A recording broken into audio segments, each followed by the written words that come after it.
Martiniquais, Martiniquaises, mes chers compatriotes, en cette fin d'année 2022, je suis très optimiste de la trajectoire que nous avons engagée pour notre pays. 10 mois après l'adoption par l'Assemblée de Martinique du plan de relance de 500 millions d'euros, nous avons retrouvé le niveau d'avant-crise en matière de chiffre d'affaires de nos entreprises. Et surtout, de très bons chiffres pour l'emploi avec moins de demandeurs d'emploi dans notre pays qu'en 2021. Nous pouvons dire que nous remontons la pente des 2 dernières années de crise. Ce que je veux retenir de 2022, c'est surtout notre unité. L'unité des élus de Martinique d'abord, guidée par l'intérêt premier des Martiniquais, main dans la main, nous avons installé le Congrès des élus de la Martinique. Nous, Martiniquais, avançons trop souvent divisés et enfoncés dans des oppositions politiques systématiques. Cela anime bien sûr nos conversations et nos débats, mais je vous le dis comme je le pense, il est temps d'en finir avec le nègre contre nègre si nous voulons avancer. Unis, nous avons su l'être également dans les enjeux du quotidien. Nous nous sommes engagés dans le chantier de l'eau avec Séguineau et nous poursuivons mètre par mètre à Font-Saint-Jacques, à Sainte-Marie, de Mont-Capot au Lorrain, au Mont-Flambeau, au Marin, à accompagner des acteurs afin que cette mandature soit celle de la fin du problème de l'eau à Martinique. En 2022, nous sommes enfin parvenus, avec les EPCI et l'État, à créer un gestionnaire unique des sargasses pour la Martinique. Unis avec les communes auxquelles nous faisons confiance en remettant entre leurs mains 2 millions d'argent public pour soutenir les plus nécessiteux.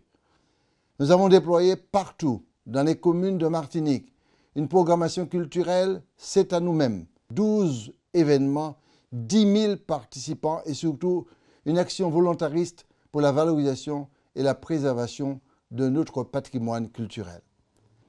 La relance de la production de logements, la réponse à 2000 demandeurs d'APA qui attendaient depuis plusieurs années le meilleur accompagnement des familles à la sortie de l'indivision et au titrement, le soutien au tissu associatif et des entreprises avec le dispositif Un Job, un saisonnier qui a permis de mettre en activité 1500 jeunes pendant les vacances, la mise en place d'un organigramme transparent et fiable au sein de la CTM ou encore l'installation des premières pierres d'une démocratie participative et citoyenne en Martinique, voici quelques-unes des raisons pour lesquelles nous devons être fiers de nos réalisations collectives en 2022. C'est donc unis que nous devons envisager 2023.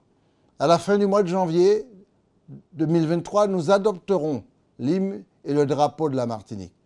Ce moment sera historique car il s'agira non pas de substituer un drapeau au drapeau bleu-blanc-rouge, au drapeau européen ou au drapeau des États de la Caraïbe, mais bien d'en ajouter un, celui qui nous symbolise le mieux, celui qui nous fait rayonner au monde, celui que nous brandirons fièrement dans les compétitions sportives et dans les concours internationaux.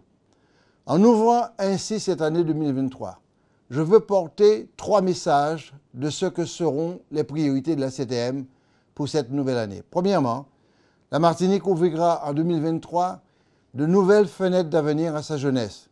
Nous accueillerons au lycée Schellcher, que j'ai eu l'honneur d'inaugurer en 2022, une école d'ingénieurs, l'INSA Lyon.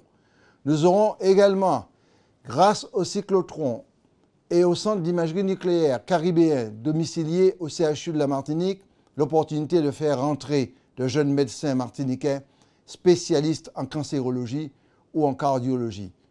Et la CTM créera la maison du retour des familles et de la démographie, dont la seule et unique mission sera de participer à l'arrêt de cette hémorragie démographique qui nous conduirait à être 250 000 habitants en 2050.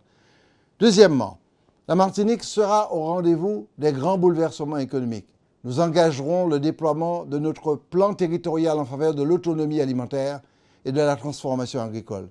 Nous lancerons les chantiers de la mutation énergétique grâce à notre programmation pluriannuelle de l'énergie orientée vers le renouvelable. Nous soutiendrons fortement l'innovation territoriale dans les filières prioritaires comme le numérique, le transport maritime et aérien.